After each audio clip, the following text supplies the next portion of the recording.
Hello friends, my name is Saurabh Shrivastava. Welcome to your favourite YouTube channel biological gorilla. Friends, पिछली video में हमने start किया था class 10 biology का एक नया चैप्टर जिसका नाम है हाउ डू ऑर्गेनिज्म रिप्रोड्यूस, जिसमें हमने जाना था कि रिप्रोडक्शन होता क्या है, रिप्रोडक्शन की इंट्रोडक्शन के बारे में देखा था। और उसमें हमने बात करी थी कि वाई डू ऑर्गेनिज्म रिप्रोड्यूस, कोई भी ऑर्गेनिज्म रिप्रोडक्शन क्यों करते हैं। ठीक है। और साथ ही साथ उसमें हमने जाना था क्या रिप्रोडक्शन में जो बच्चे पैदा होते हैं वो क्या अपने माँ बाप की एग्जैक्ट कॉपी होते हैं। ठीक है। और उसी में हमने बात करी थी वेरिएशन के बारे में। वेरिएशन का मतलब होता है जो बच्चे पैदा होते हैं वो अपने माँ बाप से कुछ डिफरेंट होते हैं। बच्चों में कुछ ऐसे कैरेक्टर्स आ जाते हैं जो ना कि माँ में होते हैं ना ही पापा में होते हैं। तो माँ और पापा से जो कैरेक्टर डिफरेंट बच्चों में आ जाते हैं उसी को बोलते हैं वेरिएशन। ओके। तो फ्रेंड्स, आज हम स्टार्ट करने जा रहे हैं मोड ऑफ रिप्रोडक्शन। रिप्रोडक्शन कितने तरीके के होते हैं। ठीक है। तो देखिए, रिप्रोडक्शन फ्रेंड दो तरीके के होते हैं। एक होता है असेक्सुअल रिप्रोडक्शन, एक होता है सेक्सुअल रिप्रोडक्शन। ओके। असेक्सुअल नाम से पता है, ए मतलब एक, वन पेरेंट इन्वॉल्व होगा असेक्सुअल रिप्रोडक्शन में। सेक्सुअल रिप्रोडक्शन में टू पेरेंट्स इन्वॉल्व होंगे। ओके। अब यहाँ पे देखिए, offsprings are similar to parents. Asexual में जो बच्चे पैदा होंगे वो अपने पेरेंट्स से बहुत ज़्यादा सिमिलर होंगे। ओके। और यहाँ पे offsprings are less similar to their parents. ठीक है। तो सेक्सुअल रिप्रोडक्शन में जो बच्चे पैदा होंगे वो अपने माँ बाप से बहुत कम सिमिलर होंगे, सिमिलैरिटीज कम होंगी। ठीक है। अब यहाँ पे देखिए, don't promote variation. Asexual reproduction में वेरिएशन नहीं होता है, सेक्सुअल रिप्रोडक्शन में वेरिएशन होता है। और इसीलिए वेरिएशन होने की वजह से जब वेरिएशन मिलियंस ऑफ ईयर्स तक हो जाता है तो इसलिए वो किसका कारण बनता है, एवोल्यूशन का। ठीक है। तो फ्रेंड्स, इसमें वेरिएशन क्यों नहीं होता, इसमें वेरिएशन क्यों होता है, जब हम लोग ये टॉपिक को डिटेल में पढ़ेंगे, असेक्सुअल रिप्रोडक्शन को पढ़ेंगे तो उसमें जानेंगे कि इसमें वेरिएशन क्यों नहीं होता। जब सेक्सुअल को पढ़ेंगे तो उसमें जानेंगे इसमें वेरिएशन मोस्टली क्यों होते हैं। ओके। देखिए फ्रेंड्स, अब हम बात करेंगे असेक्सुअल रिप्रोडक्शन के बारे में। तो देखते हैं, asexual reproduction is a type of reproduction. ये रिप्रोडक्शन का ऐसा टाइप होता है इन विच वन पेरेंट इन्वॉल्व, इसमें एक पेरेंट इन्वॉल्व होते हैं। It occur in all unicellular organism. Friends, ये सभी यूनिसेलुलर ऑर्गेनिजम्स में होता है। एंड सम मल्टीसेलुलर ऑर्गेनिज्म, और कुछ मल्टीसेलुलर ऑर्गेनिजम्स होते हैं उनमें भी असेक्सुअल रिप्रोडक्शन होता है। ठीक है। याद रखना, सम, सभी multicellular organism asexual reproduction show नहीं करते, बस कुछ मल्टीसेलुलर ऑर्गेनिजम्स हैं जो असेक्सुअल रिप्रोडक्शन शो करते हैं। ओके। और फ्रेंड, इसमें वेरिएशन नहीं होता।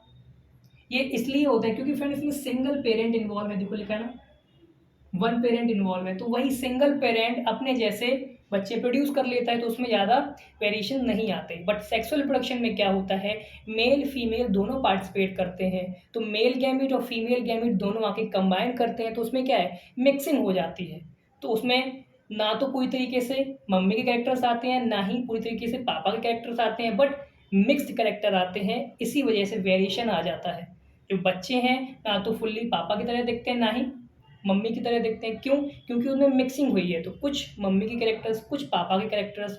इसीलिए जो बच्चे प्रोड्यूस होते हैं वो वे मतलब थोड़ा मम्मी पापा से डिफरेंट होते हैं, एग्जैक्ट कॉपी नहीं होते, ना ही फुल्ली पापा की तरह होते हैं ना ही मम्मी की तरह होते हैं। ओके।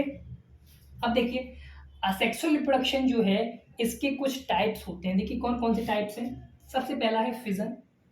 ठीक है। फिजन का मतलब होता है टूटना, जब टूट के बनाए। हम इनको डिटेल में देखेंगे, अभी बस इनकी टाइप्स देख लीजिए। फिजन है, फ्रेगमेंटेशन है, रीजनरेशन है, बडिंग है, वेजिटेटिव प्रोपोगेशन है एंड स्पोर फॉर्मेशन। ठीक है। अब फ्रेंड्स हम इनको डिटेल में पढ़ेंगे। ओके। तो चलिए देखते हैं। देखिए फ्रेंड्स, फिजन ये भी फ्रेंड एक तरह का असेक्सुअल मोड ऑफ रिप्रोडक्शन है और ये कॉमन होता है most of the unicellular organisms में। ओके। अब इसके भी दो टाइप होते हैं। अगर देखिए फ्रेंड, जब कोई ऑर्गेनिज्म टूट के दो में डिवाइड हो जाएगा तो उसको बोलेंगे बाइनरी फिजन, बाई मीन्स होता है टू। और जब वो ऑर्गेनिज्म टूट के काफ़ी सारे में डिवाइड हो जाएगा तो उसको बोलेंगे मल्टीपल फिजन। तो फिजन के दो टाइप, बाइनरी फिजन है, मल्टीपल फिजन। ओके। अब देखिए, when fission results into two daughter cell, तो जब फिजन से दो डॉटर सेल बनेंगे, मतलब जब दो बच्चे बनेंगे तो बोलेंगे उसको बाइनरी फिजन। और when fission results into multiple daughter cell, और जब फिजन होगा तो उससे क्या होगा, बहुत सारे बच्चे बनेंगे तो उसको बोलेंगे मल्टीपल फिजन। इसका एग्जाम्पल है बाइनरी फिजन का अमीबा एंड पैरामीशियम। और मल्टीपल फिजन का एग्जाम्पल है Plasmodium. Plasmodium friends malaria cause करता है। अब आप लोग कहेंगे कि मलेरिया तो सर मच्छरों से होता है, नहीं। मच्छरों के अंदर एक प्लाज्मोडियम एक पैरासाइट होता है। तो जिस मच्छर के अंदर प्लाज्मोडियम पैरासाइट होगा तो मच्छर क्या करता है, हमें जब बाइट करता है तो इस प्लाज्मोडियम पैरासाइट को हमारे अंदर इंजेक्ट कर देता है। तो ये जो प्लाज्मोडियम है यही मलेरिया कॉज करता है। मच्छर के काटने से मलेरिया नहीं होता। अगर जिस मच्छर ने हमको बाइट किया है उसके अंदर अगर ये प्लाज्मोडियम पैरासाइट होगा और वो हमारी बॉडी में इस प्लाज्मोडियम पैरासाइट को इंसर्ट करेगा तब जाके हमको मलेरिया होगा। ओके फ्रेंड्स, अब हम बाइनरी फिजन को एक डायग्राम के थ्रू समझेंगे। तो देखिए ये अमीबा है। हम जानते हैं अमीबा एक यूनिसेलुलर ऑर्गेनिज्म है और इसका शेप इरेगुलर होता है। इसके पास क्या क्या है, इसके पास न्यूक्लियस है, साइटोप्लाज्म है और ये प्लाज्मा मेम्ब्रेन है। तो होता क्या है, जब ये फिजन होना शुरू होता है इसमें तो क्या होगा, सबसे पहले न्यूक्लियस डिवाइड करना शुरू करता है, ठीक।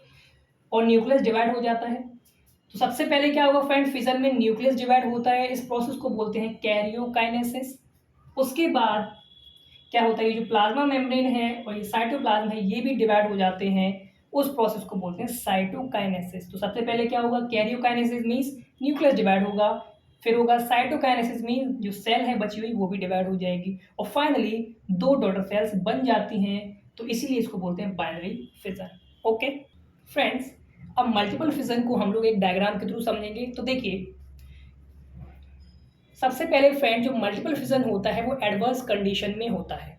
एडवर्स कंडीशन जैसे जब एनवायरमेंटल कंडीशन प्लाज्मोडियम के लिए सूटेबल नहीं होंगी तभी हम मल्टीपल फिजन करता है। क्यों, जब एनवायरमेंटल कंडीशन सूटेबल नहीं है तो इसके मरने के चांसेस ज़्यादा रहते हैं, ठीक है। सर्वाइवल के चांसेस कम हो जाते हैं, मरने का खतरा ज़्यादा रहता है। तो ये क्या करता है, इससे बचने के लिए जो बच्चे हैं बहुत ज़्यादा प्रोड्यूस करता है, इसीलिए मल्टीपल फिजन करता है ताकि बहुत ज़्यादा अगर बच्चे बन जाएंगे तो क्या होगा, एडवर्स कंडीशन में अगर कुछ मर भी गए तो कुछ मरने से कोई फ़र्क नहीं पड़ेगा और इसकी स्पीसीज कंटिन्यू बनी रहेगी, ठीक है।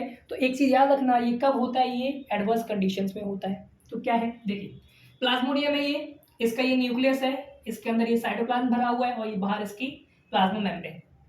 सबसे पहले क्या होता है, जब एडवर्स कंडीशन आएगी, सपोज दैट फ्रेंड हमारे घर के बाहर पानी बरस रहा है या बहुत तेज तूफान आ रहा है तो हम लोग क्या करते हैं, भाग के घर में आते हैं, जो छत के नीचे आते हैं ताकि हम लोग उससे बचे रहें।